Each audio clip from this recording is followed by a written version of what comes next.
start. I'm already very impressed that we have over 130 people here. So thank you everybody for giving us your time today and for attending today's FEZANA Talk session. My name is Tanya and I'm the Chief Social Media Officer for FEZANA.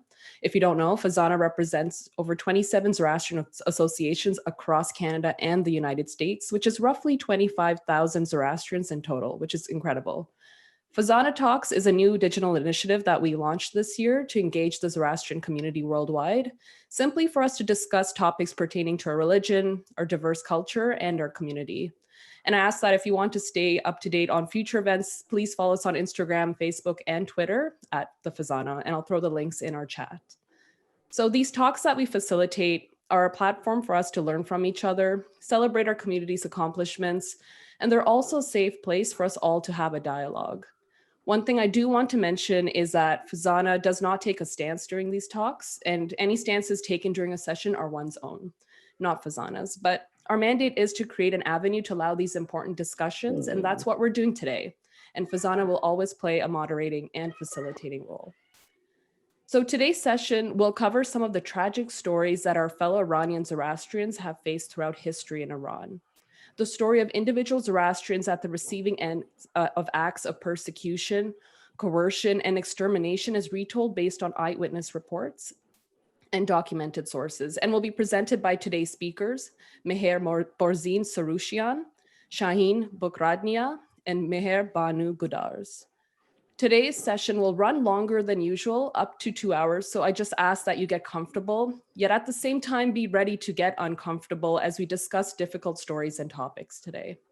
We will have a question and answer session after the presentation, so I ask you to post any questions that you may have for our presenters in the chat box, and I'll make sure we get to them. And with that, I would love to now invite our presenters to speak. Thank you. Thank you, Arzan and Tanay, for arranging this session, and thanks, ladies and gentlemen, for joining on this Sunday. This session comes in the wake of a session we had on August 31st on persecution of Iranian Zoroastrians in the aftermath of the Islamic invasion of Iran, the Zoroastrian homeland of Iran that Virov led. Today's presentation is to cover life stories of few of the victims of the genocide of the Zoroastrians of Iran, based on documented evidence, including live witness reports. Until the 1920s, the Zoroastrians and other minorities have no protection from the government or from the state, meaning murder or harm or kidnap of Zoroastrians and other minorities would typically go unpunished. Besides, there were no security forces in rural and suburban areas, so the villagers were on their own in the event of raids. This vulnerability invited greater violence against the defenseless minorities. The conditions of the minorities were especially peculiar during the time of civil unrest, civil wars, and so that's what was the situation. Today we will be covering the life story of a victim of the genocide in the 18th century and the events that impacted the cluster of the Zoroastrians in a cluster of remote villages in Pars province in the 19th century, in late 19th century. The rest of the stories are basically from the 20th century onward. And first, I'd like to introduce to you the speakers. My name is Mehrborzin Soroushian. I was born in Kerman in the 1950s, and I studied at the Zoroastrian schools in Kerman.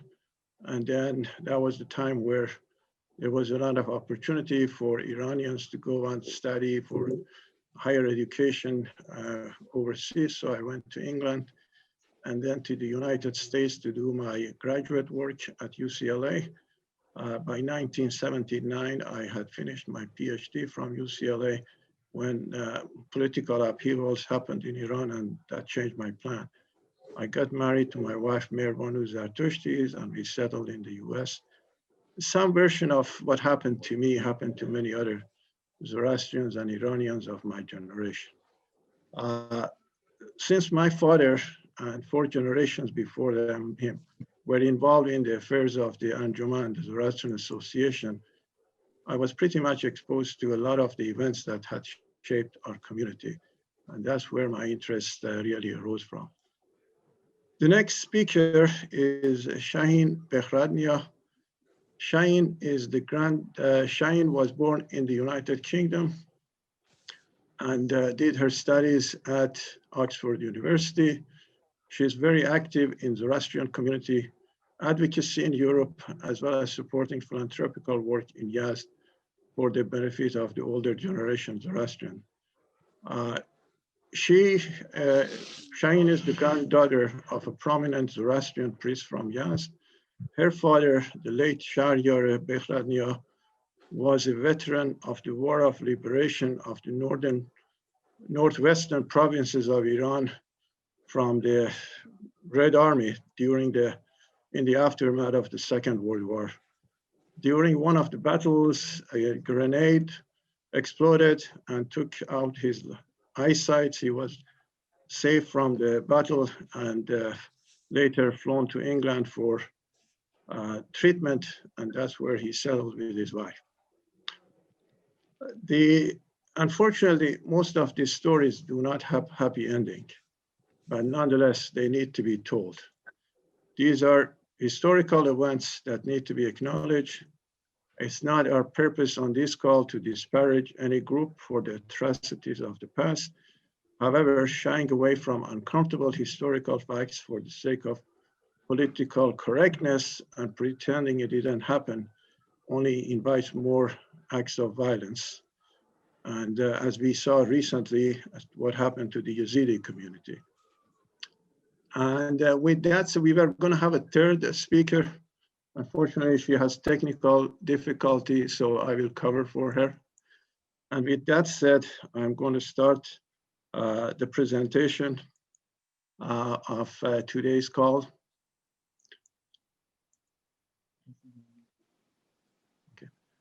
Okay. Anyway, here is the agenda for today's call. We are going to start with the legend of Mullah Shirin. The title Mullah is a title, Muslim priests are called Mullah, but also it's a title given to a person because of their wisdom, because they're a good teacher, out of respect. And it can be a woman or a man that is given the title. This is how it comes about.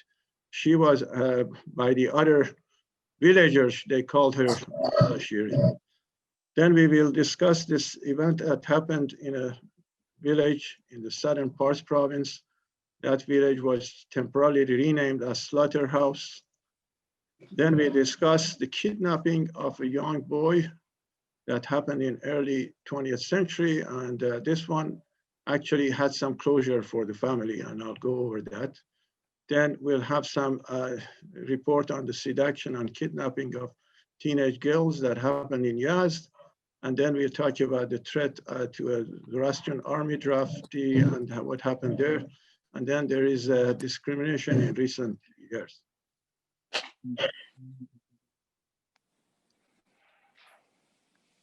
How to do that?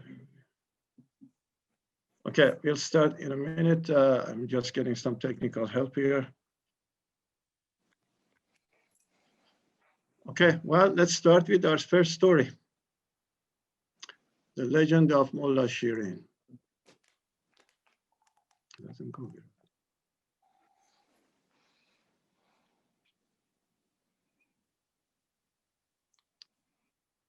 Okay, all right. I'm sorry, just hold on a second, we'll be.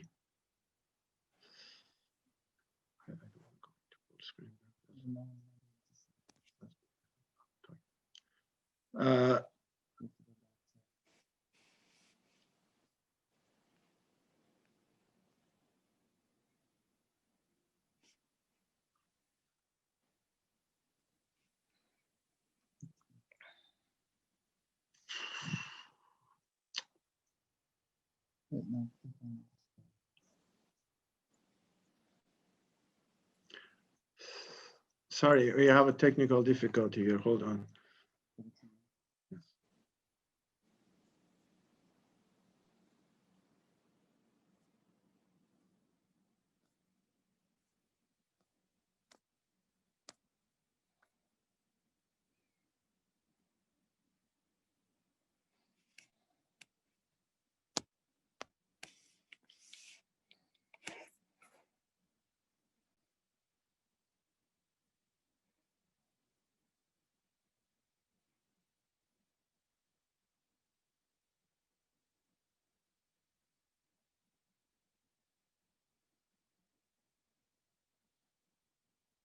Sorry for that. So the legend of Mullah Shirin, and I also want to talk about what the source of this information is. In terms of historical background, in the 17th century, earlier in the century, the governor of Kerman, Ganj Ali Khan, he expelled all Zoroastrians from this fortress city of Kerman. They were forced to move out to the defenseless surrounding villages, especially in the northeast of the city. In the first half of the 18th century, Mahmud Hotak is also known as Mahmud Afghan, a fervent Sunni from the Kandahar province, rebelled against the Shiite Safavids that were ruling from Isfahan. In 1719,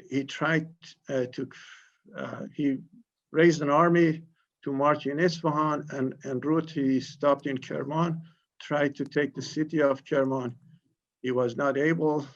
In anger, his army turned their aggression against the surrounding villages, mostly Zoroastrians, and countless inhabitants were killed. Mullah Shirin is one of the survivors of those attacks. Then in the second half of the century, that's 18th century, was a very tumultuous time in Iran. 5 dynasties rose and fell. The fourth dynasty that came in the second half of the century was ruled by Karim Khan Zand. He ruled from Shiraz, that was his capital, in the Pars province. This was fairly peaceful time, except for some local uprising against his rules. One of those uprisings was in Kerman, in the northeastern part of the city, in one of the villages called Kupaye. There was this local chieftain, Taghi Khan, who rebelled against him and was able to capture the city, and the governor ran away. So for a few years, he was able to basically rule without any acknowledgement of the central rule until he was defeated. During this period, obviously this was a very unique period. A researcher, some 200 years later, got very interested to see how this movement came about, how were these villagers were able to, rise up against the central government. So he went to these villages in the northeast of Kerman and started talking to the descendants of the original people who had, who had done this. And he documented from their memories what they had heard from their parents and grandparents. And throughout this, the story of a woman, a Zoroastrian woman by the name of Mullah Shirin emerged. And they talked about her with great reverence and with a lot of respect for her because of her courage, because of her straightforwardness. And that's how this information came to us. Mullah Shirin had told her life story to some of the young villagers, and they had told their children and grandchildren. Then this researcher, about 20 years ago, published a book. The book is called The Legend of, it's called the Phoenix of the Desert, and it was published in Iran. And in that book, almost one chapter is dedicated to the life story of Shirin, this Zoroastrian girl. And her name appears throughout the book. So with that said, that's the background. This came from this book that was not meant to be about Mullah Shirin, but she became a central figure here. So let's go and see what the story of Mullah Shirin was. Shirin starts in life. She was a young Zoroastrian girl growing in a village in the northeast of the city in the early 18th century. And she watched in horror as armed men kidnapped her older sister and killed her parents who tried to stop them. The neighbor raised her until she was of marriageable age. Then she was married off to an older Zoroastrian villager who had lost his first wife and was raising a 12-year daughter and an 8-year-old son. So that's her starting life. Then comes the night of Mahmud's invasion in 1719. During the day, he attacks the city and he died. It's nighttime. Shirin and her family are hunkered down in their small village house. Suddenly, they hear footsteps, and obviously somebody has jumped over the wall, and the door burst open, the door to their house, and three assailants, part of Mahmud's army, enter. Without any hesitation, one of them rushes towards the old man and with his dagger slits his throat. Shirin and her daughter and son cuddled in the corner, watch in horror as their loved one bleeds to death. And at that same time, the assailants are negotiating amongst themselves about the fate of these three survivors who are now considered spoils of war for the night. The day after, the painful night passes. In the morning, the assailants ask for food, and after they are fed, one of them tries to destroy the place. The other one prevent him and said, the army is still here, they need places to stay. So once the assailants are gone, the three survivors drag the lifeless body of the old man and bury him in a makeshift grave close to the house. By midday, Shirin and her son watch helplessly as their daughter jumps in a deep well and ends her own life. And then hours later, the boy informs Shirin that he and his friends are departing in the direction of India, never to be seen again. That's what happened that day after. So the night comes, another tumultuous night, another torturous night for Shirin. Two assailants burst in and demanding food and wine and rape her all night long. As she lays down hopelessly, her mind wanders off. She remembers her husband showing the location of two buried barrels of wine. The wine was, as was the tradition, made soon after the birth of each child. And the idea that was on the occasion of their marriage, it will be unearthed and consumed. So the next day, after the intruder leaves, Shirin rushes to the location of the 12-year-old barrel and earths it and is ready for the night. So once again, an intruder bursts into the house demanding food and wine. She serves him the wine, the 12-year-old wine. Upon drinking the wine, the assailant becomes drowsy. Without hesitation, she reaches for his dagger and slits his throat. Then she drags the dead body and dumps it in a well outside the house and pours dirt on top of the body to cover it. As the dawn breaks in, she removes the assailant horse's saddle that's outside the house and pushes the stallion to gallop away. The same scene repeats almost every night until Mahmud decides to withdraw and return to Kandahar. The villages are devastated, with most of the Zoroastrian inhabitants either killed or displaced.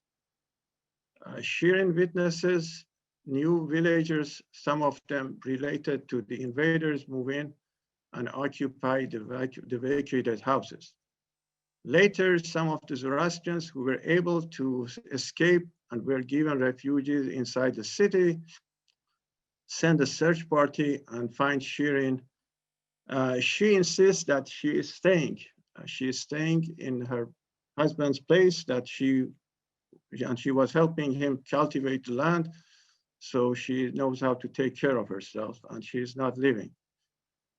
The new Muslim neighbors tolerate her, but ask her to make her peace with Islam, even if it's in name. So that's what happens. Years passes and time passes, obviously. She moves on with her life. Then the chieftains in the village of Kupaye, to the northeast of the city, is introduced to this aging Shirin that lives in this village closer to the city. And the chieftain and his family, they become very fond of her, and they found her straightforwardness, her courage very refreshing. On the way to the city, they usually call on her and consider her a trusted friend. The young villagers are particularly intrigued by her questioning of Islam. She tells them her life story and asks, what kind of a religion is this that causes its followers to commit fundamental acts of crimes against humanity? The young villagers are puzzled because this is the first time somebody is questioning. And of course, they still like Shirin, so they don't harm her. They go and ask the same question of their elders and look for an answer. The elders avoid a conversation. And when the chieftain's son really presses his father, what is the answer to this thing? He tells them, well, those people who did this, they were particularly inhuman. And next time you see Shirin, tell her that she has made her peace with Islam and not to be critical of the same. So what was the purpose? One of the villagers asked her, what made you want to continue living since everything that was dear to you, your parents, your sister, your husband, your kids, your neighbors, they were taken away from you? Her answer is to seek justice. That's what I did. I wanted to live to seek justice. When they asked her, why did you agree to befriend these new villagers, some of whom were related to the assailants or from the same region? Her answer is that at first I was thinking of getting close and exacting revenge. But once I got to know them, I noticed these are different people. They are more decent. So instead, I decided to stay friends with them. So that was her story. What did her contemporary think of her? In mid-1960s, she passed away. The Zoroastrians of Kerman rushed to claim her remains for disposal, but they found that her body was already taken by the villagers in Kupaye, and it was buried in a cemetery on the mountainside next to the graves of the chieftain's mother and grandmother. A memorial was held for her at the city mosque, and it's believed that 10% of the city population attended. Later, the Zoroastrians hold a private memorial for her at the fire temple, and the Muslim Khans who had heard about this thing, they insisted they needed to attend and pay the respect. So this is the story of Mullah Shirin in the 18th century. Now we move on to, now here's a picture I just wanted to show you. On the day that Mahmud invaded and attacked, some of the Zoroastrian youths were able to jump inside this water well, vertical shafts that connect to the Qanat system, that underground aqueduct that brings water from the mountainside to the city. And they got close to the wall of the city, then they emerged and they were allowed in. This hall that you know, prayer hall, at the Kerman Shavara Ramized is one of the Zoroastrian sites there. The columns to the left of the picture, that's where the wall of the fortress city was 300 years ago. It stood until about 100, 150 years ago, then it went in disrepair and was taken out. So that's where the wall was. Everything to the left was inside the city, to the right was outside the city. And where that second platform in the background is, that is built on top of the well, the water well where they emerged from. And they were cited by the guards and they were allowed in. So now let's move on to the events at the village referred to slaughterhouse. This is an event that happened in the late 19th century. And The eyewitness who reported this was a young girl who was a part of the village. She managed to survive, and obviously some years later, about 50, 55 years later, circumstances had it that she came across, or a Zoroastrian man who was part of the oil company was traveling there, and by accident, he met the family, and then once they realized he's a Zoroastrian, she was very excited to tell her story. So this is what happened. This is a cluster of villages in the southern province of Pars that is close to the Persian Gulf. For over 11 centuries, the remoteness of the village had shielded this generation of its inhabitants from forced conversion, persecution until that fateful day. Basically, these were very remote. It was not on anybody's radar, so they didn't know these villages. The villages had limited, interaction with the outside. That day, a mullah, Shiite clergy, finds his way to the village and asks the villagers for the location of the nearest mosque or imamzadeh, which is a small version of a mosque. And once he hears there is none, and he realizes that these villages are Zoroastrians, he departs, only to return months later with a band of armed men. And as soon as they arrive, the village obviously doesn't have any security force, and they're basically on their own. I mean, these are villagers farming and all that. The armed men led by the mullah swiftly went into action and indiscriminately slit the throats of, killed the first set of villagers. Usually the children, because they are easier to overpower and get them. And this set a panic for the others. And basically, after a few people were killed, they gave an ultimatum. Either you convert to Islam or face a similar situation. The fate is, it's in your hand. So a few villagers managed to run away and hide, others submit. The ones who dared to defy paid with their life. And this young girl who was witness at the time, she basically hid away. And after after the assailants were gone, she emerged.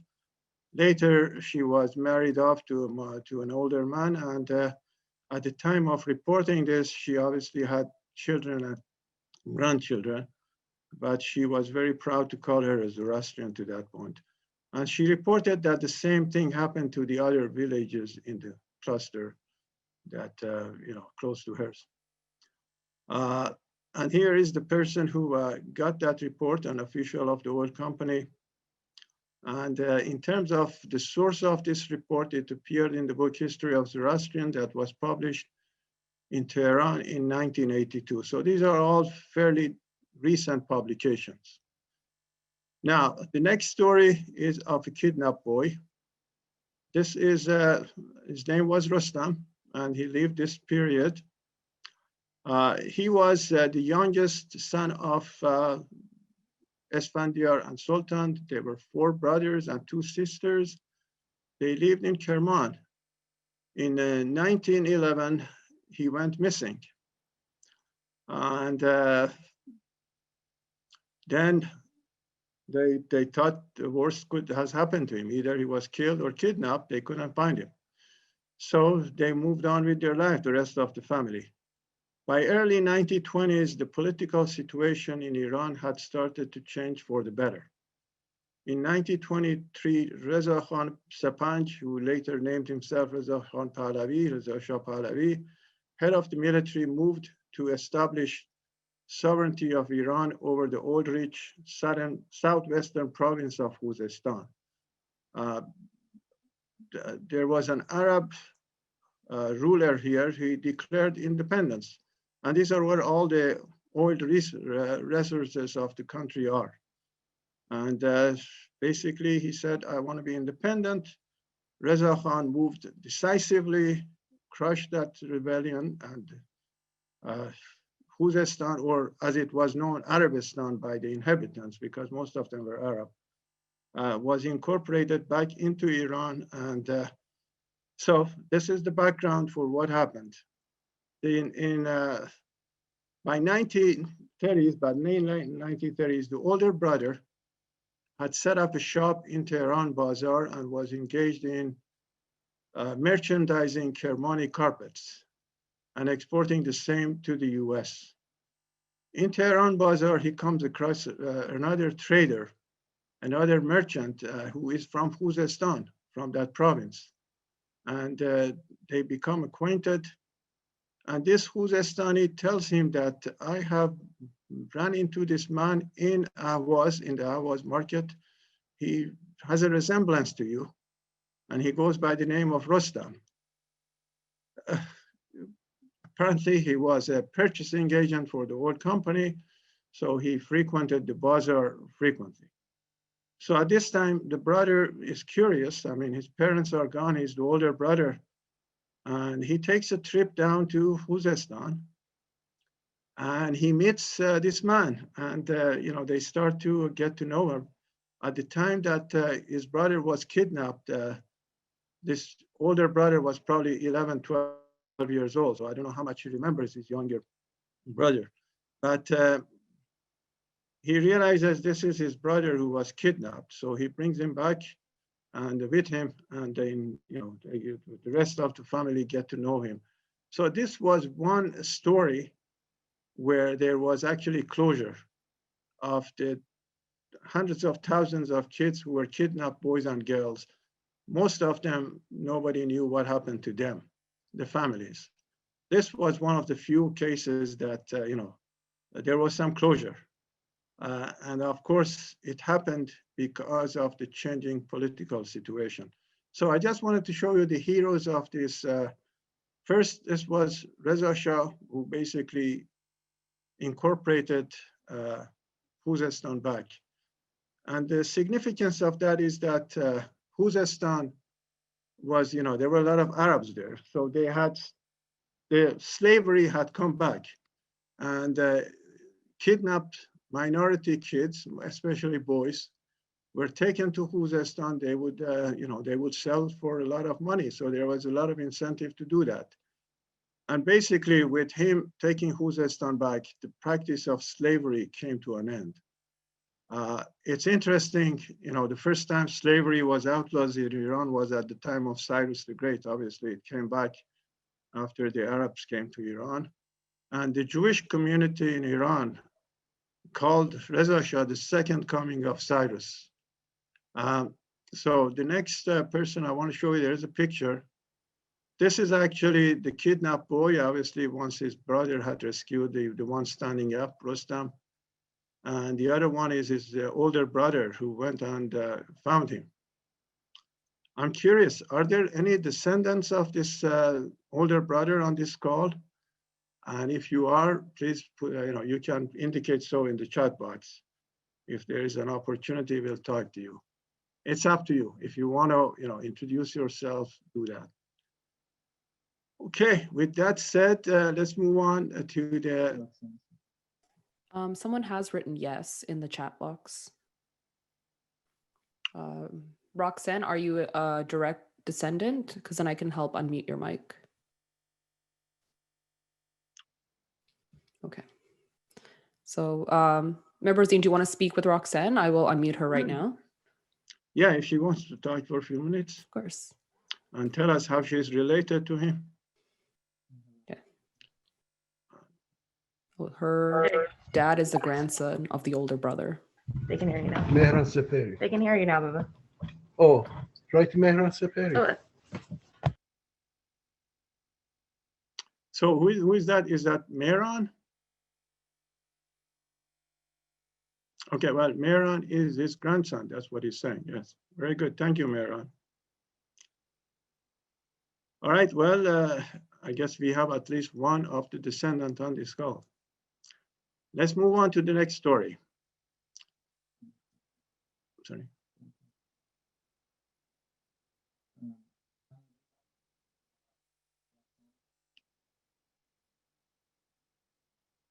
Okay, so this next story is an event that happened in 1949.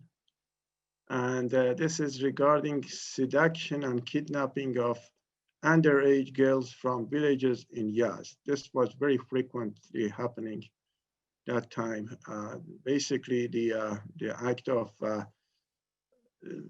genocidal acts of kidnapping kids was not no more a state act, it was more of individuals doing it. And they are documented. So this is a kidnapping that one of them that is documented in this village of Nosratabad. And the reason we know about this is that towards the end of the 20th century, the new government published from the archives of the ministries of the Pahlavi regime, everything that they had. So, all the correspondence that were going back and forth between the ministries, the embassies, and all that. And one of the researchers here by the name of Turaji Amini, he went through those documents and extracted anything that had to do with the Zoroastrians. Well, I'm not sure if it was comprehensive or not, but the ones he did. So he extracted those and put them in a book and published. So what you are seeing here is the records that were exchanged between various ministries on what happened. The first one that relates to this one is a telegram that is sent from the Iranian Embassy in New Delhi to the Foreign Ministry.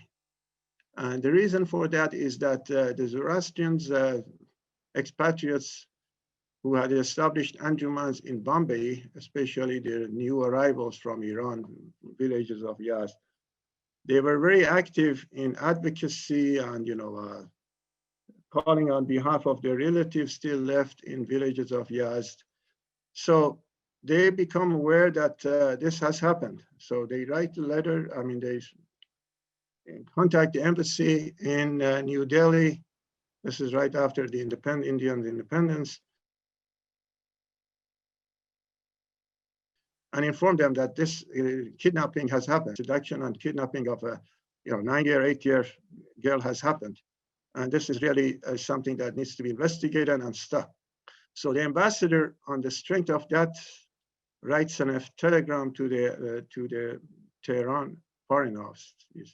And this is a continuation. The other ones are regarding other cases. Here is a translation of that, of the ambassador's letter to the Foreign Office.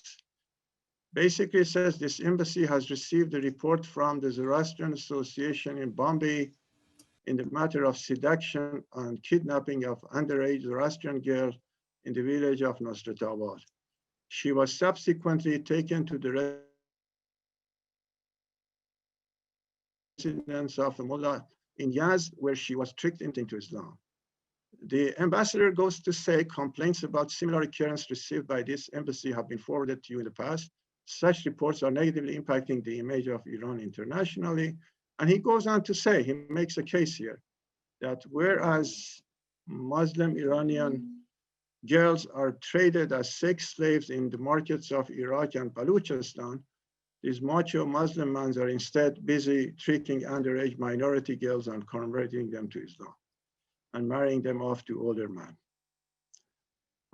Subsequent to that telegram being received at the Foreign Ministry, there is a transmission that happens a few days later from the Foreign Ministry to the Internal Affairs Ministry in Tehran. And then a week later, there is a telegram sent from the headquarters in Tehran to their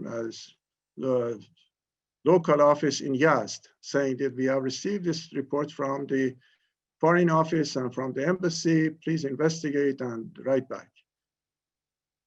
About 2 weeks later, there is a response from Tehran, from Yazd to Tehran acknowledging, but here they say, well, this girl did it on her own accord. There was no force, anything. What they failed to report is that how could an 8-year or 9-year-old girl who's never left the village, who's never been outside the village, find her way to Yazd, to the city of Yazd, and find the location of this Ayatollah and convert. So obviously nothing happens. The girl is gone. She's married off, and nobody can find where she is. So subsequent to that, the Yazd Anjuman writes a telegram to the office of the prime minister. And this is also in part of the records. Identifying the culprit, an official in the government who has been encouraging and enabling this kidnapping. He's been, basically encouraging individuals to go and do this. There is a follow-up telegram from the Prime Minister's office to Yazd Justice Minister to investigate the allegations against this culprit, a government agent in the city of Yazd. Subsequently, there is an order to arrest the culprit, and there is a report back from Yazd that the security officials, that riots have broken up in the city in the wake of this arrest, but that they are, posting security forces around the embassy, around the Zoroastrian quarters to protect them. So many cases like this are reported in that book, if you want. I just gave you one example. Here is another one that is reported in the same book. This actually goes a few, 20 years earlier to 1920s. And in this case, the officials in Yazd are reporting to Tehran that there is this prayer leader. And during the month of mourning, every evening there is a prayer, passion prayer. And he is, as a part of his sermon, he's rallying against the fact that the Zoroastrian in Yazd are living a carefree life. They're, comfortable, nothing is happening to them, and this is wrong. And he's inviting people inciting them to take action, violence against them. So this government agents is telling Tehran that we have now removed him, we've exiled him from the city, so he's no longer doing his. And so that's an example of another thing that was happening. Well, with that said, let me go to this, the next story, and then hopefully Shahin can speak. By the way, we were gonna have another speaker, Mehrbanou, but she had technical difficulties, so I'm covering for her. Threats to the life of a Zoroastrian army draftee. So this event, in 1963, the Prime Minister, Alam, and the Shah called for a national referendum, and everybody was asked to vote on.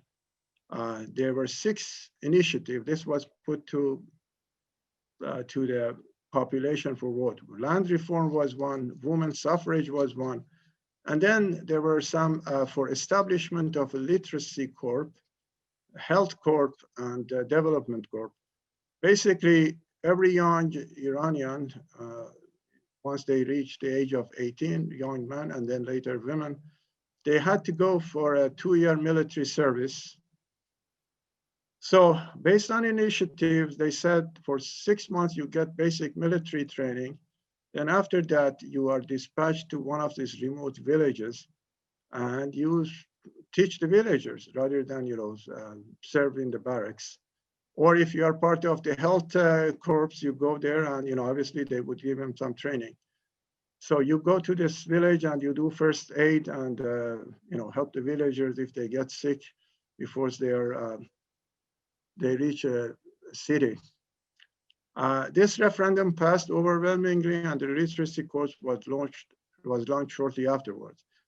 In 1965, a Zoroastrian boy from Kerman, he volunteered to be part of the literacy corps, and after 6 months, he was dispatched to this village in Khorasan province, close to Sabzawar, one of the cities over there. The villagers were very fervent religious people, and they noticed that this soldier is not attending the mosque prayers. So they confront him and ask him, why aren't you coming? He says, well, I am not a Muslim. Then their relation goes sour. they first stop sending their kids to the school, and then they threaten him. They say, either you convert to Islam or we cannot guarantee your safety. So he writes a letter of appeal to the Kerman Anjuman that is immediately transmitted to the royal court and the minister Alam, who is now the minister of court. And weeks later, a royal decree is issued to reassign all the Zoroastrians only to the villages in Yazd and Kerman and not to the other parts. So this one had a happy ending. Well, with that said, and this is the letter of appeal that came, I had a copy of that, so I included here. If Shahin, I know Shahin was having difficulty. If Shahin can speak, please go ahead, Shahin. Hello, can you hear me? Because I am using my mobile phone, having had difficulties with the computer. Are you picking me up? Yes, we are. Great. Okay. So, Mehrborzin, I'd be grateful if you would do the slide photos as we agreed. And Yes. Is that something do you want a few seconds to get that sorted? Yeah, let me get it sorted and then I'll do it. All right, Shahin, I think I'm ready to do that. Let me see. Okay. Right, thank you. Well, the first photo that you can see kind of gives you an idea of, well, it doesn't give you an idea of the background I'm in, but this is my father. And you can see that it's a fairly dramatic and exotic picture. And it's with that sort of background that I want to explain why I've ended up becoming quite involved in my own community affairs. And if you show the next photo as well, please, Mehrborzin, of my dad, you'll get an idea of the background that he comes from. And then we'll come back to these pictures, but the next one I'd like to show as well is my grandmother's, because the background in which I was raised in London, and as Mehrborzin said, my father was brought there for medical reasons, and so we were a little kind of island, island of Zoroastrian existence and community life, just within our own one family household. There were very, very few Zoroastrians there. So I was raised by my mum and dad, who are very keen to make sure we understand that we were outside Iran, but they wanted us to understand the sacrifices and the difficulties that their whole tradition, their families had gone through to get to the point where we were today. And looking at the photos of my grandmother, on the left is my father's mother, on the right is my mother's mother. This is all very recent history. For looking at that background, this is the way that our grannies used to dress, and this was their way of life. So living in London and seeing this, and then eventually going to Iran for my Sedra with my brother and my cousins who were there already, coming from a very different background, Western background in Britain, have no clue that this is the sort of background that we went to. It was very exotic, it was very striking, and I suppose my parents were very keen to make sure that we understood that we had something very precious, very special, and that we had a responsibility. And they felt themselves very strongly that they had a responsibility to make sure they passed down to us whatever knowledge they could pass down. So that's just to give you a kind of feeling of, we felt— Shahin, you're fading away. Am I? Oh dear, is my voice not loud enough? Or is it— Now you're okay, now you're back. Yeah. Now we're good. Okay, I'm afraid it is a bit iffy because I live in a part of England which is very hilly and it's very rural, and our signals are not very reliable, unfortunately. But anyway, I hope this will work. So, is it okay? Are you hearing? Your camera. What? Oh, my camera's gone, has it? No, that's all right. Go. Okay, I can't see myself. Let's have a look. Yes, I can see myself. Okay, it's a bit skew with, isn't it? So the accounts that I'm going to use today as examples either come from my family history, because as I explained, my parents were keen to make sure that we knew as much as we could know. And my mother's background was from a priest's family, and my father's background was from a very, very poor agricultural family. My mother's family was poor too, as it happens, but for different reasons. And so I've got a lot of family stories to tell, but I've also got a lot of experiences that I've picked up from helping asylum seekers who have left Iran for very many various reasons, but mainly because they felt that they couldn't carry on a life that was of a satisfactory quality for them in the context of the Islamic Revolution and what happened afterwards. And so I will explain some of the reasons that drove them into England and some of the specifics of difficulties and persecution that some of them experienced. I've tried to protect their identities by changing their names. And really the reason I decided to participate in this conference is that when I was doing my research for my postgraduate anthropology degree, which I worked on Zoroastrian identity during the last century, the 20th century, how it changed. And I took the life of my father as a starting point, an example. And I'm going to show you a picture of my father's grandfather who raised him because his own father died very early. So his mother, who's the lady on the left, had her father and mother still alive when her own husband died, and they helped to raise my father. So if Mehrborzin, you can show my photo of Bomas Jamog, which is, I think, the 4th or 5th slide. Next one, maybe. That's the one. If you can look at this picture, you get an idea of the context in which my father himself was raised. And although the date 1930 sounds like almost 90 years ago, it's a long time, it's actually very real in terms of my father's life because he was raised by this man. Look how he was dressed. That is the context in which peasants, if I call them peasants, agricultural, poor, modest agricultural laborers were living and working. And they were forced to dress like that because there was a dress code which forbade Zoroastrians to wear certain colors, especially the men. The women, of course, were famous for their bright greens and their bright red dresses. But the men specifically were only allowed to wear sandy colored yellow browns or, things that denoted their status. So it was rather like wearing a Star of David. You had to wear certain colors and you were only allowed to do certain things. So I'm showing this to you to give you an idea of how it felt a little bit strange and exotic growing up in London, knowing that this was my background and becoming more and more curious as I got older and older. And eventually I got a chance to go to Iran to meet members of my family in Yazd. And it was a very exciting experience for me. And by the way, if any of you are interested, a film was made that was called part of a series called Crossroads of Civilization. And it has been circulated quite recently by Dan Sheffield. And episode 3 was actually filmed in one of my family villages and in 2 family villages in Yazd. So that's something that might be of interest. And that still shows them in the 1970s, still living really quite a rural and unmodern way of life. But why did I choose to get involved today is because we've been very careful not to ruffle any feathers. We've kept our heads below the parapet. We haven't wanted to blow the whistle and draw attention to ourselves for fear that this might in some ways jeopardize the little security that we might still have. But the fact is that we've kept quiet for 40 years, and what good has it done? It hasn't actually changed anything.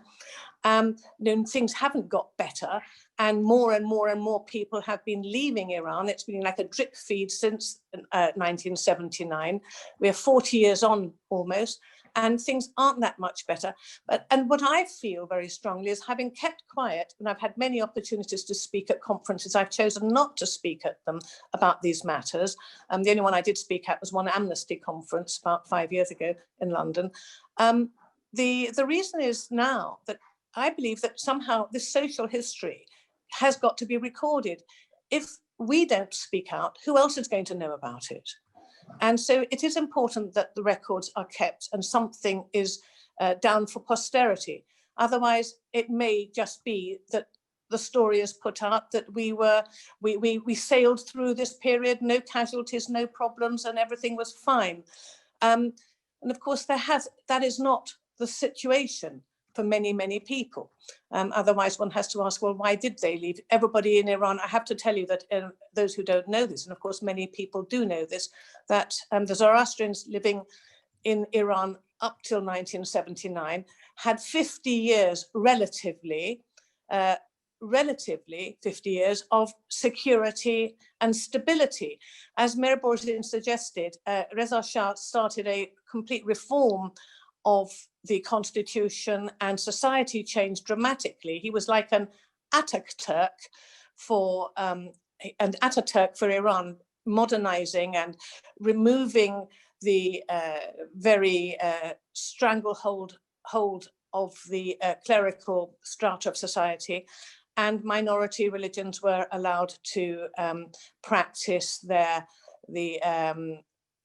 kind of ways of life, and they were allowed to improve, and they were allowed to be promoted and to go to almost the very highest levels of public office. I'm sure that most of you are aware that our most famous and distinguished highest office bearer was Farhang Gemer, who reached the height of deputy prime minister. Well, that would have been unheard of in the Qajar times. So my parents really were growing up through a time of transition from pre-modernity to modernity, and that was what fascinated me in the way of my father's experience of life, was going from a grandfather who looked like this and had to dress like this, and that was his way of life, through a period of transition where things slowly but surely moved on, until one can say that we know that statistics on demographics that I've studied tell us that we have had from about 1950s onwards, between 1950 and 1960, the majority of people, Zoroastrians living in Iran, moved from outside in the countryside to Tehran. So that was a really important decade of transition from being, if you like, more likely to be engaged in rural activities and in village life and much smaller communities, to a more metropolitan community in Tehran. So that was the time, and towards 1960, things began to change dramatically, and a whole new middle class was created in Iran, educated more and more, and the Zoroastrians were able to take advantage of that. Now, if I show you the picture of my father at school, you will see the sort of transition clothes there. This is a difficult picture to see because it's so small, but my father is next to the man in the white on the second row, has a tiny little child of 7 next to him, and my father is next to that. So my father is one from the end on that row. And he was 13 then, and he's wearing a typical peaked hat that was very much the rage, because that's what Reza Shah used to wear. This is an example of modernity gradually coming to Iran. The schools, and the first schools in Iran were Zoroastrian schools, which is very interesting. And I think some of you will probably know that in Tehran, Reza Shah sent his own children to the Zoroastrian schools because they received very good education there. So if you consider this is the transition period, and my father was actually at the age of 13, he was a school assistant. Now, I mentioned, and if we can please now go on to showing the book that's called 5 Years in a Persian Town. I'm sorry, here it is. You've just gone past it there, Mehrborzin. Back one, that's it. No, other one. That's it. This one, 5 Years in a Persian Town. This is the period leading up to Reza Shah and the change and transition of Iran. And this book was written by a British Christian missionary who stayed in Yazd, and he wrote some very, very dramatic, well, for me, they were dramatic discoveries about the impositions and restrictions on Zoroastrians. Now, this is therefore not simply based on what my mother was telling me about what happened, or my father was telling me. This is actually some outside authority who visited Yazd, who lived there for 5 years and wrote about things. So there were really harsh restrictions on Zoroastrians at that time. Like they weren't allowed to wear glasses, they weren't allowed to walk barefoot, they weren't allowed to build houses above the ground. They could only build only 1 floor above the ground. So I don't want to tell you all the contents, but it's a good book to read if you want an objective and outside view of how life was in Yazd for Zoroastrians around 1905. And then, if you please, Mehrborzin, move on to my grandfather, the picture of that's him. Not him, the one after. He's my great-grandfather. But if you move back, well, that's it. This is my mother's father. This is the priest. Now, this man was a very interesting man. He was a priest. He was an astrologer or astronomer. He looked at the stars, and he did what the three wise men who visited baby Jesus did. You know, he's of that tradition. He was a stargazer. My mother remembers him going on the roof and watching the stars with his sextant and his astrolabe. He was also a brilliant mathematician. And if you go to the next slide up, Mehrborzin, you'll see the front cover of his book, which shows his name, and that's the one. That shows he was a poet, he was an astrologer, he was a mathematician, and all his handwritten poetry is in this book. But why am I telling you this? It's because he could see that the future ahead was not in being a priest, which is what his children would normally have been, because it was a caste experience. The real future, he told his sons, was to become doctors and to carry out the role of the priest by being doctors and administering to the community that way. And he encouraged my mother and her sister, my khale, to become nurses or to become midwives. And that's what my mother and her sister did. So he was very much, he understood the movement and the direction in which Zoroastrians would go. And I'm pleased to say that both my dais became doctors, my mother and khale became midwife and nurse, and they represented, or they simply were part of this movement where civil rights and for minorities became quite the norm. And Zoroastrians who were brought up in the 20th century, late 20th century, had very little experience. My generation, my cousins, had very little experience of any discrimination because they were the beneficiaries of this new educated middle class who were their parents, who had moved from Kerman, who had moved from Yazd and come to Tehran.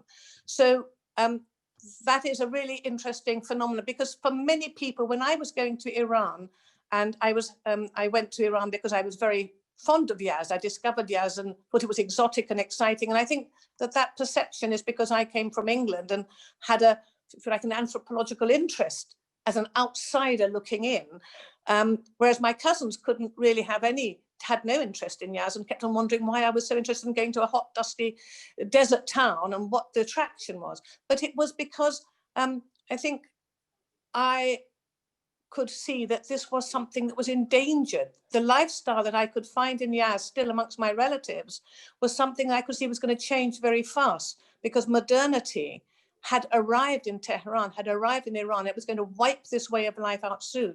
And it was very important that we should document it. And I'm pleased to say, and I think I mentioned this David Frost program in a series, and he did actually take films he took films in the village of villages of Yazd. So there is something from 1976, 77, which shows that there was still a way of life then that I suspect you probably won't find today, because 40 years have passed, 42 or 3 years have passed since then.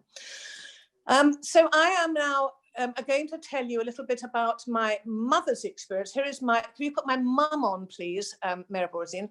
My mum, like all other Yazdi girls and children, was a girl who was sent to school when, first of all, Reza Shah introduced took away the hijab.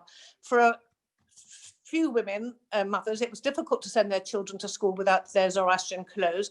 And my granny thought she perhaps shouldn't go on to school while that transition was happening. But my grandfather was very insistent she should go to school and adopt the new clothing, the new Western clothing. So here's a picture of my mum wearing her school uniform in the 1930s. And as you can see, she was probably a teenager at this point at school. We don't exactly know how old. I mean, if it's not exactly 1930, it's my guess that it's around 1930. In fact, actually, that's the wrong date. It's at least 1935. I'm sorry, because she was born in 1920. She's certainly not 10 here. I'd say she's more likely 15 or 16. And the point is that my mum used to tell me stories about what happened to her and her sister and her friends. They used to have to go down as one of their jobs to go down to the well or the Ambar and as somebody mentioned, the Qanat, the underground water channel that used to go and get their water. And she and her friends used to have to go down with great urns on their backs and sometimes on their heads or on their shoulders. And they would be terrified of going there. It was really something they didn't look forward to doing, because they knew that there would be men loitering around at the entrance to the water collection point. And so they got into the habit of putting pomegranate skin and walnut skins around their faces and hands to make them look as if their skin was diseased. Because they had been, as you heard, they were kidnappings, they were not infrequent. And because of the fear of kidnappings, they wanted themselves to look as unattractive as possible. And so they would regularly cover themselves with this staining that pomegranate skin and walnut skin creates. So that's an experience that my mother had of her childhood. And she also used to tell me that her brother, who became a doctor, her older brother, was regularly taunted when he was walking down the streets and being called Gora, Gora, and which is a insulting or a pejorative way of saying, you know, you gabr, you infidel. And so he was regularly taunted and had and would come home crying, and mummy had memories of that happening to her own brother. Now we'll go on, please, back to Bomasa Jamok, my great-grandfather. And you saw my father, age 13, being a classroom assistant, but if you could blow that picture up, you would see very small children, age 7 or 8, also, of course, at the same school, Madrasa Dinyari, which is, by the way, the only Zoroastrian school left in Yazd that's still in Zoroastrian management. And the point about Bomasa Jamok was that my father, age 7, was one day got ill. Now, my brother, I don't know if any of you know the history of Iran, but that part of it, at that time, lots of typhus and cholera raged through Iran through the early 20th century. And my father's father and his sister were taken by typhus. And so it was a very scary time, very few doctors in Iran. My father fell ill. And his grandfather, Bomasa Jamok, got him onto a donkey and had him strapped up and had to take him to the doctors. So let's have Bomasa Jamok again, because he's the hero of the story. Come back, Bomasa Jamok, where we go, other direction, I'm afraid. There he is, there. So he put my father onto a donkey and was taking him to one of the very, very few doctors that we had in Yazd. There was a lady doctor as well in Yazd who became a friend of ours. She was my father was being taken to. And when he was passing through the bazaar in Yazd, because they had to go through the bazaar area to get to the doctors, a Muslim suddenly challenged Bomasa Jamok and threw my father off the donkey. He was in fever, he was very sick, but he was thrown to the ground by this very irate person who challenged my grandfather, saying, how dare a Zoroastrian infidel, you know, kind of gab, be on a donkey while there were Muslims on foot. And so he was thrown off, and my grandfather had to kind of somehow carry my father while leading his donkey away from this very hostile area. So that was an example that, again, my father remembers and told me when I was young. And of course, it made a very strong impression on somebody of my age when I was hearing it. In London, you know, imagine thinking of a man on a donkey being taken through a bazaar. It was almost like legend. It was like stories. It didn't seem like it could be true. And yet it was a real experience. My mother's experience and my father's experience were part of my life upbringing. So it really made a strong impression on me. And now I'm going to quickly pass through. Mummy also told me that when she was with her own mother, who was one of the two ladies at the beginning of the photos, she remembers well that in Yazd there were many prejudices about Zoroastrians, including the fact that we were seen as unclean or impure, najes. And she remembers going to the market, to the bazaar with her mother. And when Memase Gohar tried to examine a watermelon, because I don't know if you know that you test watermelons by flicking your third finger against it and hearing if it's got a hollow sound. That's what you do. You pick it up, you examine it, you look at it to see if it's ripe and ready.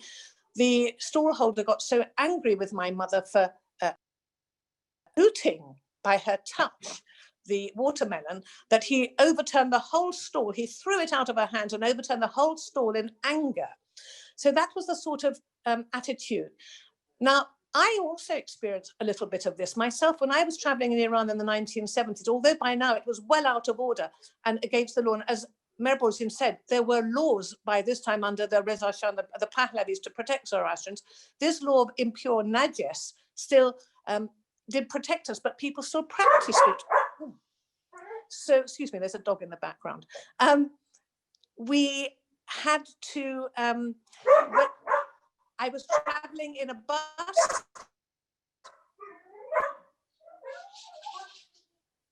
Sorry about that. I was traveling in a bus, traveling between cities. I was going to Tehran or Kerman somewhere, you know, I was traveling around. They would pass cups of water on the bus to the passengers. And I was wearing a ring that happened to have a picture of Ashuzartush on my ring. The lady passenger next to me noticed it, and she wouldn't drink water because from the same cup as me. So that was a very strong experience I had personally. But as I said, we were protected. I couldn't do anything about that on the bus, nor did I want to make a fuss. But one of our friends who now lives in California, my mother's age and contemporary, told a story that when she once went to Yaz in the 1970s and somebody tried to stop her from touching vegetables in the market in Yaz, she called the police. So the protection did exist. But that is now taking us into what happened after the revolution.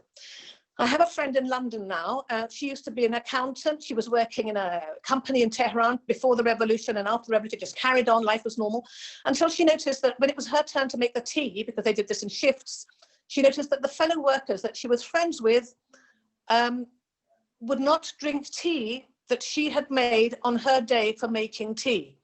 Now, this was a very dramatic change for her.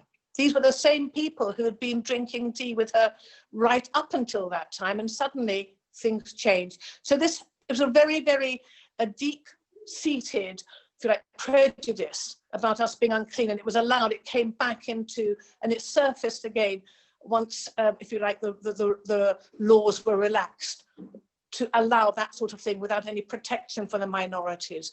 So that sort of thing was so demoralizing for her. And the thought of bringing up her two little children, who were young children then, meant that in the end, she and her husband decided that this was no place and the atmosphere, not the conditions in which she wanted to raise her family.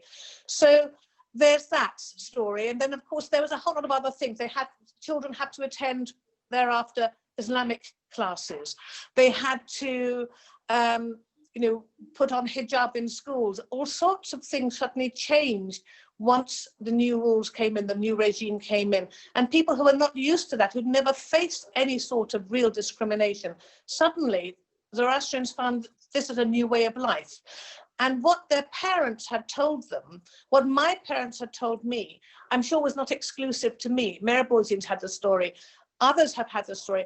Lots and lots of Zoroastrians were brought up with those stories. They knew that they had happened to their grandparents, but they couldn't have imagined it would ever happen to them in their lives. And suddenly here it was. So the experience of this transition from a complete kind of civil rights to having to start worrying about what you can do and what you can't do and what's going to happen, and all the way of life that we'd taken for granted, all of this was suddenly under threat. Now, another example of what happened, and I've got the problem for me today is that I've got many, many examples, some of which I can't talk about because they possibly are too sensitive. But I'm going to give you some of the examples that I thought, and Mehrborzin thought probably would be okay. One friend of mine, well, he became a friend when he arrived in the West, had to flee from Iran in the middle of his medical studies because of something that happened to his sisters, not to him. But he reckoned, and his mother recognized, that he would be the next in line.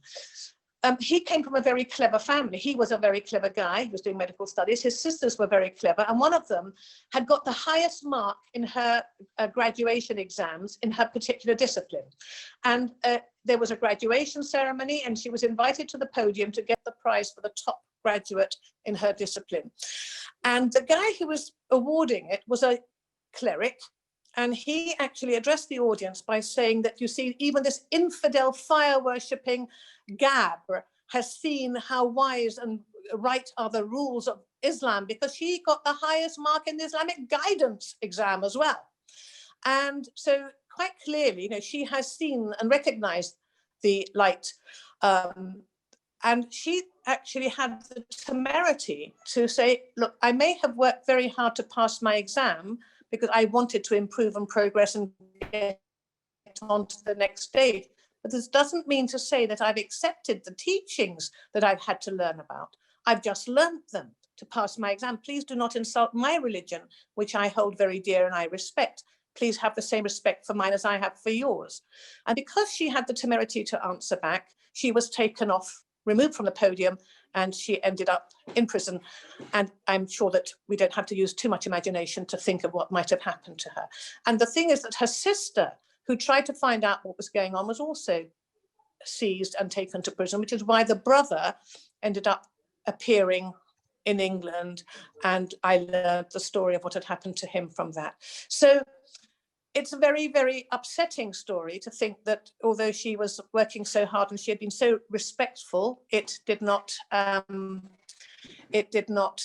help her in any way. So that's one story there. Another story, I think that many of you will be familiar with the concept of Iranians who wish to return to the religion of their ancestors, having wanted who you want for many, many years until the revolution. Suddenly the revolution forced a certain identity upon people, and some people didn't feel comfortable with that identity being forced on them. So they were investigating and looking into the ancestral religion of their homeland. And that meant that many of them would approach Zoroastrians if they could find them and get to talk to them, asking for literature, asking for direction, asking for guidance. And very often, Zoroastrians felt that they should, especially young Zoroastrians who felt that they could help them just by talking to them or giving them names of books. Sometimes, though, they would even sometimes organize secret meetings, secret gatherings to hand out books and literature. And it's in that context that one person I got to know and helped as an asylum seeker told me her story. And she was approached and she had friends who wanted to know more about Zoroastrianism. So she gave out some books and held one or two meetings. But unfortunately, and of course, this is absolutely what would have been normal, this group of what they all thought to be well-trusted friends turned out to have one agent provocateur, if you like, one sort of inside spy in the ranks who would be an informer. And because of that, she was marked. And at some point or other, soon after this all started, she was abducted from her flat and had disappeared for 10 days. And in the 10 days, nobody knew what had happened to her. And of course, it was driving her family berserk. And she was found by a passerby bleeding in the street. 10 days after she was abducted, she was taken to a hospital. She gave birth to a premature child. And it's something that was very unpleasant for her, of course, the experience that she had there. And so she and her husband resolved to get out of Iran and try and raise that child once that child was able to walk. And that's what they did. And they had a horrific story traveling through Europe. People smugglers helped them, but it was a terrible, they even had to put their child inside a washing machine at one point to stop the child from crying in the middle of the night and for the smugglers not to be found out. So it was a terrible story. She's ended up, and I've been able to kind of be involved with that family for a while, and I got to know their story very well. But that's an example of that. Now, another story is, of course, Rashida Shah Merdan was mentioned. And Rashida Shah Merdan was a Zoroastrian scholar who wrote books, but also was a priest. And he undertook in the 1970s rather a bold thing. He undertook and conducted the conversion of 30 people in Khuzestan, in the southern province around Ahvaz and Abadan, people who wanted to embrace their Zoroastrian heritage. And he, as a Zoroastrian priest, with the knowledge and wisdom that he had, felt it was a perfectly correct thing to do. And of course, we are familiar, as you are in California, the Zoroastrian Assembly. This is now not an unknown movement, but he was one of the very great pioneers doing this because, as you probably know, apostasy carries the death penalty, both for the person who conducts it and the person who undergoes the change. So Rashid Shahmedan undertook and did for 30 people down in the south this conversion, this Sedrapushi, or the return ceremony. And they worked together as a community in the south in Khuzestan to keep their fire temple going. Now, one of the people there was the Atesh Band, and he was a very devoted and committed Atesh Band who gave his children very Zoroastrian names. I won't give their names out because it would not be ethical to do so, but I was surprised. It was the first time I'd heard names like this, very clearly Zoroastrian names inspired by the teachings of Zoroaster. And we find that these children emerge in England and around Europe. The children of this Atesh Band. Why? Because as soon as the revolution happened, the neighbors of the Atesh Band went and denounced him as an apostate. And he was a doctor. He found that going to hospital was extremely uncomfortable. He was discriminated against. And eventually, guess what? He had a, inverted commas, heart attack and never came home. And his family were, of course, devastated and distressed. And the mother realized that that is something that could very well happen to her two boys and her daughter as well. So she had to use people smugglers to smuggle them out of Iran. And that's an example of something that happened to people who'd chosen of their own free will to live a different sort of life, who wanted a choice in their life and who were denied that choice by those neighbors who denounced them and made their lives impossible and untenable. So that's the story of there. Now, what we have is the next story I'm going to tell you. I can see that there's somebody who's dying to talk to everybody about her experience, but I'm sure that she'll have to wait until the question and answers at the end. So that was Paraveen. I'm sure the moderator has seen her messages. I'm going to talk about, there are lots of things I could talk about. As I said, I'm not going to because they are too sensitive, but I will talk about property seizure. This is an example of property. Now, there are inheritance laws that were in practice before the regime changed, and also, I mean, when I say before the regime changed, the property laws in the Qajar times were very, very prejudicial against Zoroastrians, because if one person converts from inside a family, then they take precedence over all the inheritance rights of the other siblings. So the only way that the other siblings could have kept up with their inheritance rights would have been for them to convert. And that is, again, what has now come to pass. That is the present way things are. And what I'm going to simply tell you, that's just a by the by, that's a side. I know of a case where a certain lady wanted to visit her children in the UK. She went to Dubai soon after the revolution. It was during the Iran-Iraq war. She had to go to Dubai to get a visa.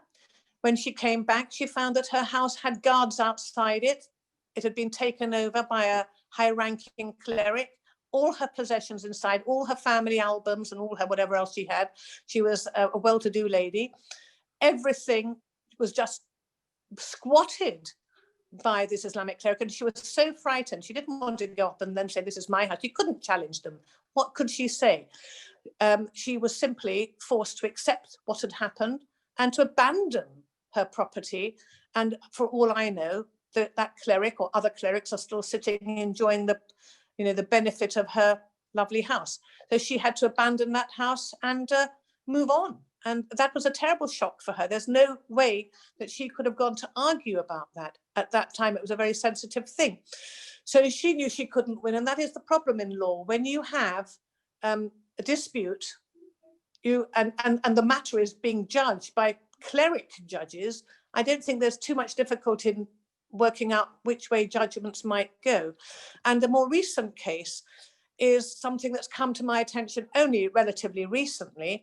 A certain person who had property in a village in Yazd over some time, family property, found that a mosque had been built over time opposite that family land. And as he decided to, our friends decided that he wanted to put a building up on his family land, he was accosted by, he appeared on his land with his son and a builder. And suddenly he found people coming over from the mosque saying, what are you planning to do? You can't do this. You can't, this is opposite our mosque. You can't put up a building here. And eventually he went to the court and he said, look, I've got the title deeds to my land. I can prove it's mine, but these people are saying I can't do it. What can I do? And the judge in the court said, of course you're entitled to do what you like. You have the title deed, it's your land, do whatever you want. You're well protected by the law. So he went back with the builder, and these people came out again, and they came out with clubs this time. They smashed the builder's car windscreen, they broke the son's arm, and they thoroughly frightened this man. So they rushed off home, and they were shocked to find that the same day in the evening, these people came to their house and they threatened them. And they said, this is just the beginning of what's going to happen. It's a terrifying thing to have happen to you. And so they decided, well, they didn't want to risk staying there and finding out what might happen. So they decided they would have to flee, and they left Yazd. And they have now ended up in limbo land. They fled to what they thought would be a friendly, a Christian country. And they have, if you like, been abandoned there. They can't get beyond this country that's nearest to Iran.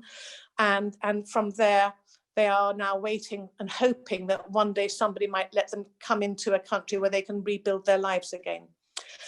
So those are some of the examples I've given. I mean, and there are so many more examples, but I think that, we have to be mindful of time. And so where do we go from here? Well, I'm very aware that my parents' warnings about what had happened in their childhood, and what I didn't also tell you, that my father also told me about one case where his I think it was his grandmother told him a story about when they were very, very young, back in the 1850s or 60s, the tax collectors for the infidel tax, the jizya came to collect the tax. And they were so poor, the Zoroastrians were so poor, that the tax had been increased over the last, say, 30 or 40 years. I've actually looked up this figure yesterday morning, but I didn't write it down, so I can't give you, but it had increased dramatically while the population of Zoroastrians had decreased. So each household was now expected to share tax burden, and it was much higher than they could afford. They were very, very poor. The Zoroastrians of Iran, in 1850, according to Manikji Hataria's census, we were something like 7,150 at the first census that was undertaken. And the tax burden on these poor people who had no way of earning a living apart from working in the desert, trying to make the desert provide enough food for them, as my father himself had to go through. There were locust plagues. There was a disease that took the sap out of the wheat called sen. There were so many different things that made their lives so precarious. No surprise that when my father's grandmother, she was little, she can tell the story, so it must have been her mother, when the tax collector came, she couldn't pay the tax, and the tax collector simply took away her little boy as a hostage in lieu of the payment that she couldn't make. Now, that is the sort of background that I was brought up in, being told these stories so that I would know my heritage and I would understand the difficulties with which our parents lived to tell the tale. And we have lived this comfortable life, both in Tehran right up until 1979. And since we got out of Iran, the comfortable lives that we lead outside Iran.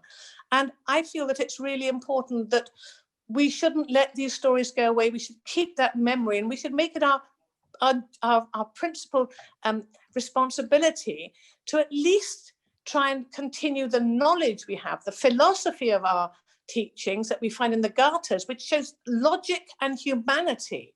It's the philosophy of Zoroaster that we have to try and maintain, because we cannot any longer maintain the festivals that in the way that we used to celebrate them in Yaz. We can't do all the things that Gahambars that we used to celebrate in the way that we used to do it. We can keep the knowledge, the spirit of it alive. We can adapt, because that is what our religion is. It's a dynamic, intelligent religion that adapts to the spirit of its age, as it always has done, which is why we are here today to tell the story.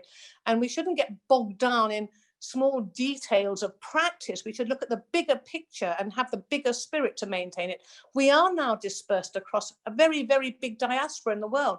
We can't expect to carry on maintaining the traditions and the festivals in the way that we used to. But what we should do is at least try to keep support for our co-religiousness in Iran for as long as we can, and to remember that we have something to be proud of and to pass on as well, a knowledge, a spirit, a logic, a humanity. That's what I learned from my parents. Given that we were outside Iran, they kept something very strong alive in me. And I hope that sharing some of these stories might inspire you to think back on where we've come from and what we've become. So this was very inspiring. Thank you, Shahin. This was very inspiring. Now we can move on to any questions. I think there is one person who wants to speak. Tanya, or do you want to unmute her, and then we can go to any questions? It was Roxanne, because she was the direct descendant. So I'm just going to. Right. I thought there was somebody else who wanted to tell a story. Yeah, let's hear from Roxanne or her father. Or I think there was one other person who wanted to talk. This is my father, Mehran. He is the grandson of the older brother. Sure. Can you turn on your camera? And Mehrborzin, can you turn off the screen share? Yes, let me turn on the camera. Oh. Hi. Hi. I'm, Yeah, my grandfather was Khosrow Soroushian. I don't know if I should say the name, but anyway, Khosrow. And his younger brother was Rustom, that was kidnapped. And believed that they kidnapped him and sold them in slavery to go to work in the harem. At that time, for the boys or the guys to work in the harem, they have to make him eunuch. And if you see it, you will find out that he died early when he was in his 40s or late 30s, early 40s or late 30s. And that was because they didn't do a good job to make him eunuch. And also personally, yes, my father also talking about taking your land and this stuff. My father came here to visit us during the revolution. We were in the United States. He came here to visit us. After the revolution happened, his brother called him, my uncle, and told him, better you come back to Iran because the government took all your properties and land. He had the orange farm and some other farms and property. So he has to go back to Iran, and they wouldn't give his land, and they wouldn't tell why they took his land. So it took him 5 years to get at his orange farm back, but still we are fighting to get some other of his property that we haven't got, and we keep going to the court to see if we can get any of those property back. That so far we haven't been successful. We hired somebody that knew some of the government officials, so he promised us maybe he's gonna do something to get at least part of our property back. So still we are fighting. My younger brother is there to see if he can get some of those property back. But they are not telling us why they took it. They are not telling us why they are not giving us back nothing. So we are waiting to see what's going to happen. Thank you, Mehran. You're welcome. Yeah, so just to be clear, I mean, Mehran said he was made eunuch. That means castrated, the brother, the younger brother, to work in the harem. I think there was another person who wanted to talk about their experience. I'm going to start with some questions.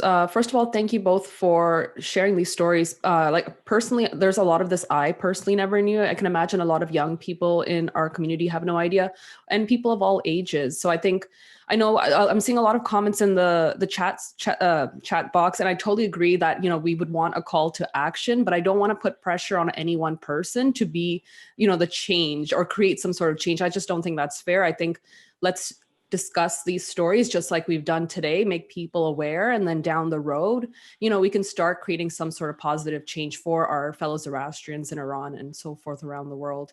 So one of the questions, actually, the main one was, what would you request that Zoroastrians across the globe do? Do you recommend that we share these stories? What are some things that you personally would love to see happen after this session today? Yeah, I think it would be good to share the stories. I mean, the victims are gone. There is not much we can do for them. I mean, unfortunately, that's that has happened in the past. But I think we need to know their stories to make sure that we do not think the history was written differently. These are facts of what happened. And, obviously we have to be sensitive because these things keep happening. I mean, 10 years, 20 years ago, Yazidis were subject to the same thing as we were in Iran. So unfortunately, these things keep coming up unless we speak out and do something. I would echo what Mehrborzin says, because, for example, here in Britain, one of the things that the Home Office has used constantly, except that they've just recently changed it, because I've written so many times to them that they've now changed it, but they were saying that the Zoroastrians were protected as a minority. And the proof of that was because we had a member of parliament, which is a great thing to have, but that was no protection. But that is the problem. People don't understand the level of the level at which these difficulties are occurring and the breadth at which they're occurring in so many small different ways of our lives. I didn't talk about Shahnameh and the Shatranj issues, but there are so many small little things that can become real difficulties for people. And it's a question of how do you affect improvement for them without endangering them, without making them more vulnerable. And it would be lovely if we could all think of a magic, clever way to do it, but I haven't found the magic, solution. And I think that it's a good idea that one puts lots of heads together. And it's the problem is, as it's always been said, that the Christians of Iran, the Armenians, and the Eastern Orthodox churches and Nestorians have, if you like, the Christian community, and the Jewish community have the Jewish community, but we don't really have anybody who will bang the drum for us in centrally important international forum, and that's our difficulty, I think. I think definitely if we get enough people to care, that's like the step one. I think we have to take small steps and not get overwhelmed, because I think a lot of times people get so overwhelmed, nothing happens. So I think first step, get enough people to actually care and be aware. I think we have to be our community's PR, and that's my hope. Even just like me being one person, trying to get more people aware of Zoroastrianism in the first place. A lot of people don't even know we exist. So that's step one, get people to care about our community, be the PR person for this community. So, share these stories, tell people about Zoroastrianism, don't hide it, and don't, minimize it to something small, like make it seem grand. It's a big thing. It's your identity. It's our religion. It's important to us, then make it important to others too. Make them care. And I think down the road, then eventually, hopefully the right person hears it, someone who has influence. That's the thing. It's like, who has influence out there, who can help us out, who can help our fellow Zoroastrians in Iran, who cares enough. So I think just take small steps. I don't want people to get overwhelmed. I never want one person to feel like it's up to them to save our religion. But I think you have to care enough first. And I need other people to care. And that's what we're doing today. We're showing that we care. Yeah. I want to share some questions. There's so many, so I'm sorry if I don't get to yours. One thing they're asking, and I know it was touched in our last presentation, but just briefly, if you can ask, just kind of talk about, in Iran today, what is the official government position on the treatment of Zoroastrians? And do Zoroastrians face any restrictions still today that others won't? Well, Can you repeat your question? Sorry, Yeah, it's go what, ahead. Go ahead, Shahin. how's the Iranian government treating Zoroastrians to this date, like today in modern Iran? Well, I think I've touched on it by saying that there's an official line and then there's the unofficial line, if you like. It changes, it's whimsical. It changes from place to place. It's difficult to say that there is the rule of law in Iran because we know that there is very little rule of law. When one law is for one and one law is for another in a different place at a different time according to the whim of the person exercising the law. So while, as I said, there is a member of parliament and we are supposedly treated equally to other minority religions, the fact is that we are the smallest minority religion. And that in itself makes one vulnerable. And as I said, there are things that are so sensitive that I can't talk about them because actually by talking about them, we may even be worsening the situation as we speak. You see, people who are firstly not of Iranian background, who have not lived in Iran. I mean, there are people who are of Iranian background who haven't lived in Iran. There are people who are not of Iranian background, which is one degree further. They can't begin to appreciate the day-to-day difficulties that they are faced with living in Iran because the authorities are all around you everywhere. It is very difficult to contest and to argue because it's a bit like the Soviet Union. And what kept the Soviet Union going for 70 years? I won't go into the detail of what kept it going, but it's not a dissimilar situation. That protest leads to elimination. And so that's what we have to find ways around. Thank you. There's a lot of questions, so I'm going to try to just get to as many of them as I can. And I'm sorry if it becomes repetitive. One is, what was the Zoroastrians' relationship with non-Muslims in Iran, such as the Jews and Christian Armenians in Iran? Do you have any insight on that? Zoroastrians had very good relation with, I mean, in the regions that Zoroastrians lived, Yazd and Kerman, there were mostly Jews. There were not many Christians so their relation was very good. There was actually research done by Dr. Farhang Mehr, and he looked at the dialect the Jews of Kerman and Yazd spoke, which was called Jid, compared to the dialect that they spoke in other parts of Iran, like Shiraz and Fars. And he found that there were more similarity between the language they spoke and the Dari that the Zoroastrians spoke in Yazd and Kerman than the language that the Jews spoke in Shiraz or Isfahan or other places. So there was very close relationship. I mean, they were both persecuted, but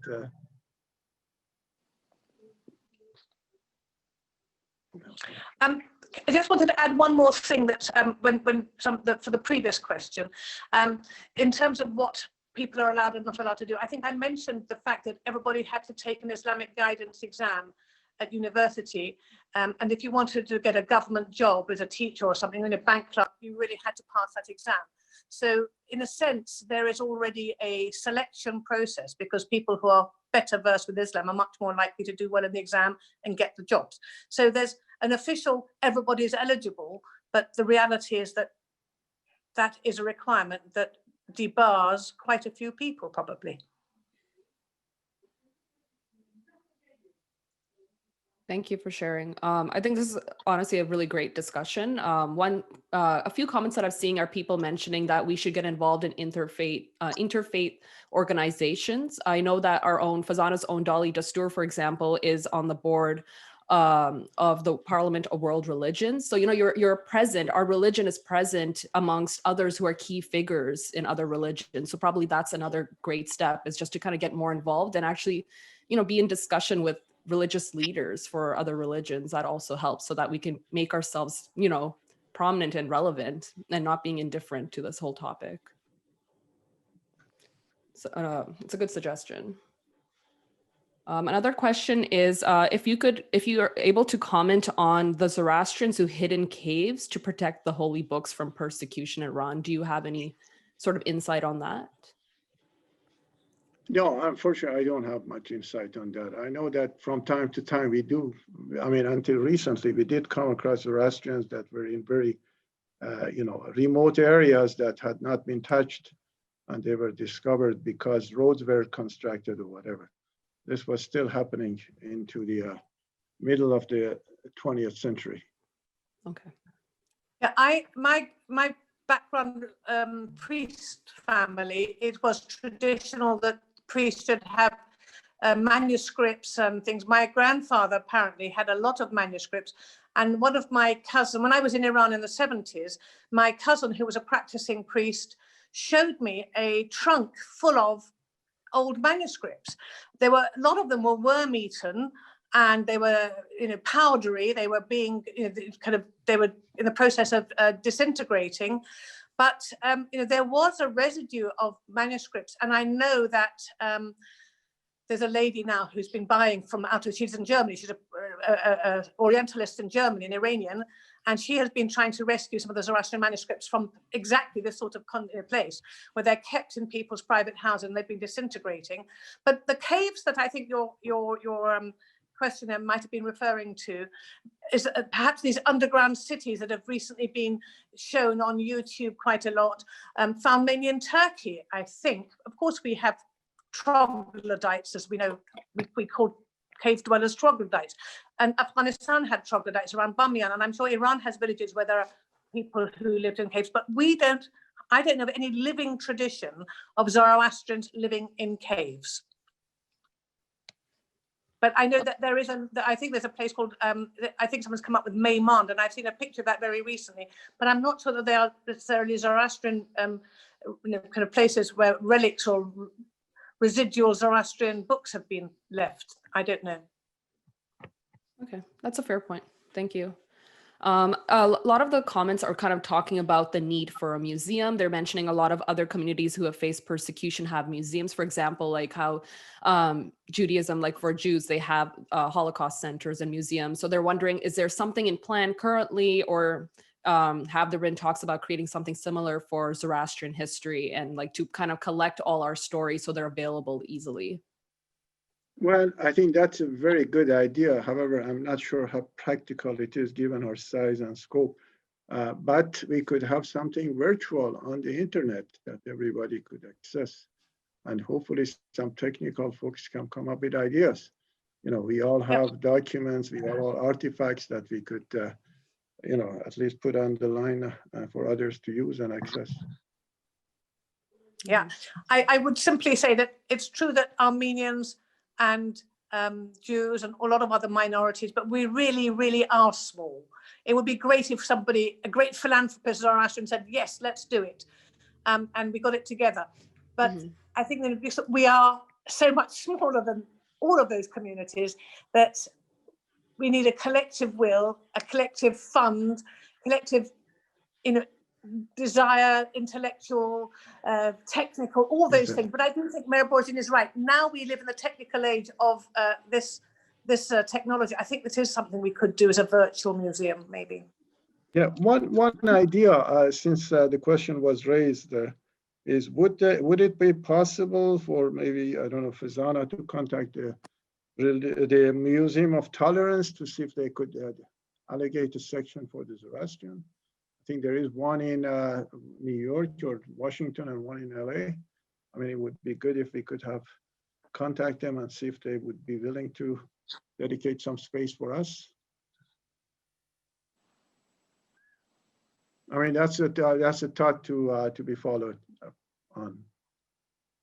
Thank you, Tanaya. What's the next? Thank you.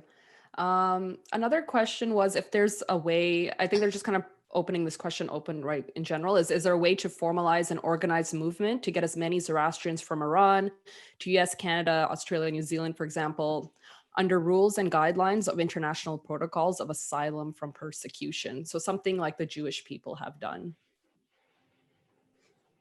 Well, until recently, the there was this highest, which it was the Jewish Relief Organization that helped the Zoroastrians and other minorities from the Middle East to come to the US. They had to go to Austria for a while and get processed. I believe that program has stopped, due to the current administration, but that's a possibility. I don't know what the situation is in Canada and other places, but I think there is still a steady flow of folks out of Iran, unfortunately, but that's the way it is. Yeah.